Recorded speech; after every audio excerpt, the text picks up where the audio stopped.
You serve your country. You wear the uniform with pride and you stand for the flag and everything it represents. You never, ever imagine that one day, the toughest battle you'd fight would be in your own kitchen, staring at empty shelves, wondering how you're going to feed your family. You never imagine the shame that comes with it. This isn't some hypothetical situation. It's a quiet, devastating reality for an astonishing number of our nation's heroes. Right now, 1 in 5 military and veteran families struggles with food insecurity. Let that sink in for a moment. The very people who signed up to sacrifice everything for our way of life are struggling to get the most basic thing a person needs: food. When you adjust for demographic differences, working-age veterans are 7.4% more likely to face food insecurity than their civilian counterparts. And for veterans living with a service-connected disability, the numbers are even more stark, with some studies showing that over a third of disabled veterans face food insecurity. It's a hidden battle, fought behind closed doors, made worse by pride and a reluctance to ask for help. But this is a battle they shouldn't have to fight alone. And the good news is, they don't have to. There are powerful, dignified solutions already in place, and there are simple, effective ways that you can be part of that solution.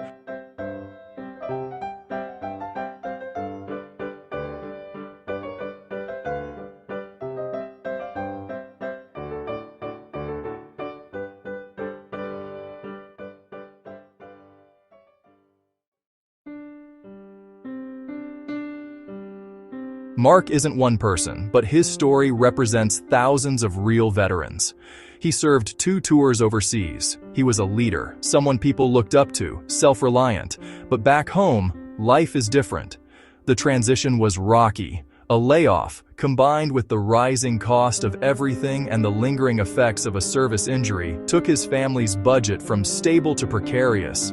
At first, it was small things: cheaper cuts of meat, less fresh produce, a lot more pasta. Then it became him skipping meals just so his kids could have a full dinner. He'd tell them he already ate at work, a small lie that felt like a lead weight in his stomach.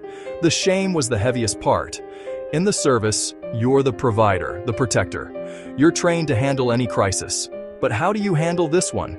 He'd see ads for local food banks, but that old drill sergeant voice in his head would bark at him. You don't need charity. Handle it. He felt like a failure. The same pride that defined his years in uniform now felt like a cage, isolating him and his family in their silent struggle. He'd spend hours online looking for better jobs, but his disability made some kinds of physical work impossible. He felt invisible, as if the country he served had completely forgotten he existed. This is what food insecurity really is. It's not just an empty stomach, it's a crushing weight on your soul. It's the feeling of being unable to provide, a feeling that cuts especially deep for those who dedicated their lives to protecting others.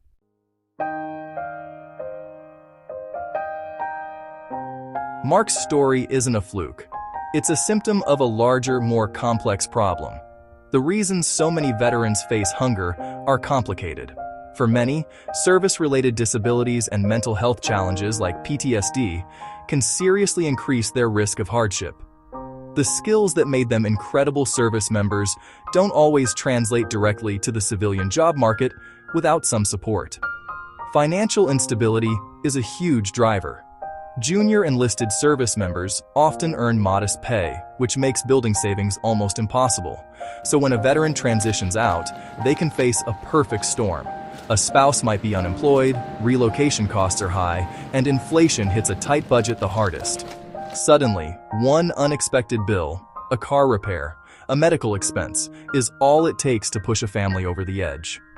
And on top of that, there's a huge gap between needing help and actually asking for it. For many veterans, asking for assistance feels like admitting defeat, which goes against everything they were taught in the military. This creates a dangerous barrier, stopping them from using the very resources designed to help them. This combination of economic fragility, health challenges, and a culture of self-reliance is how hunger takes root. For weeks, Mark had been driving past a sign for the local VA campus. One day, feeling the full, crushing weight of it all, he finally pulled in, running on a desperate kind of hope. He wasn't even sure what he was looking for. A job board? A benefits counselor? He just knew he couldn't keep doing this on his own. Inside, a staff member listened to his story without an ounce of judgment. And then, she told him about something he'd never heard of: the VA Food Hub. She explained it wasn't a soup kitchen or some handout line. It was a dedicated space just for veterans, a place that looked and felt more like a small, dignified grocery store. Mark was skeptical. The word pantry just brought up images of shame. But the woman described a place built on respect. He decided to give it a shot. He walked in, bracing himself, and was met with something totally unexpected. The space was clean, organized, and genuinely welcoming. A man greeted him with a friendly smile. "Welcome, brother," he said, and Mark noticed he was wearing a veteran cap. That one small moment changed everything. He wasn't a charity case, he was among peers. This was a turning point. This was a lifeline. The West LA VA Food Hub is a real-world example of how this model can transform lives. In just its first few months of operation, it served 341 veterans and distributed more than 13,400 pounds of food. But its impact goes way beyond the numbers. These hubs are designed from the ground up to restore dignity. Mark discovered this firsthand. He was given a shopping cart, not a pre-filled bag. He could choose the foods his family actually wanted and needed, with a focus on fresh produce, whole grains, and healthy proteins. There was even pet food, a small detail that meant the world to him and his kids, whose dog was part of the family. But the hub was a gateway to so much more.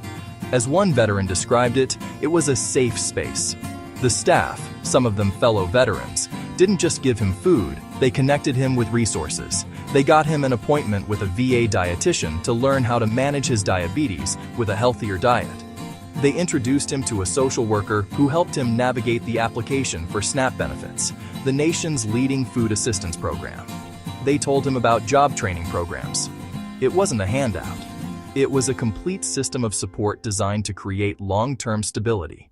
He walked in looking for a meal, and he walked out with a plan, a community, and most importantly, a renewed sense of hope and self-worth. These food hubs are part of a growing, nationwide movement within the VA to treat food security as a critical part of a veteran's overall health. Initiatives like Food is Medicine and Healthy Teaching Kitchens are popping up across the country, and the VA has dramatically ramped up its efforts to find veterans in need. In the past year alone, they successfully screened over 1.5 million more veterans for food insecurity than the year before. This proactive approach has led to a stunning 565% increase in referrals to VA dietitians and a 40% increase in social worker referrals. A cornerstone of this support system is the Supplemental Nutrition Assistance Program, or SNAP. Over 1.2 million veterans rely on SNAP to help put healthy food on the table. The VA has partnered with the USDA to make it easier for veterans to access these benefits, with primary care teams and social workers actively helping with education and applications. This integrated strategy, combining direct food distribution with connections to federal programs and wraparound services, is making a real, measurable difference. Seeing the scale of this problem can feel overwhelming, but your help can make a tangible impact. Here's how you can be part of the solution and help restore dignity to our nation's heroes. First, the simplest action. Share this video. The biggest barriers for veterans are shame and not knowing that these programs exist. By sharing this story, you help break the stigma and spread the word that dignified help is available. Second, support the organizations on the front lines. You can donate directly to your local VA's General Post Fund. You can also support incredible partners like Feeding America, which works with a network of food banks nationwide. And there are amazing community groups like Operation Stand Down Tennessee, whose Operation Commissary program provides food and vital case management to ensure veterans get long-term support. Their websites are easy to find, and any contribution helps stock their shelves. Third, get involved locally. Host a food drive in your community with a focus on nutritious, non-perishable items. Contact your local VA to see if they have a food hub that needs volunteers or supplies. Your local community food bank is another great place to start. Finally, use your voice. Contact your congressional representatives and advocate for robust funding for veteran services and federal nutrition programs like SNAP. Policy matters. Making sure these programs are well-funded and easy to access is critical to creating a future where no veteran has to worry about where their next meal is coming from.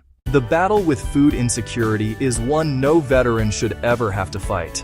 Mark's journey from silent shame to empowered stability shows what's possible when a community provides a hand up, not a handout. Thanks to the Food Hub, he's back on his feet. His family is healthy, his kitchen is full, and his pride is restored. He didn't just receive food, he rediscovered his dignity. He was reminded that his service mattered and that he wasn't forgotten. We have a sacred obligation to those who wore the uniform. They stood for us, and now it's our turn to stand for them. By supporting these programs and raising our voices, we can ensure every veteran has access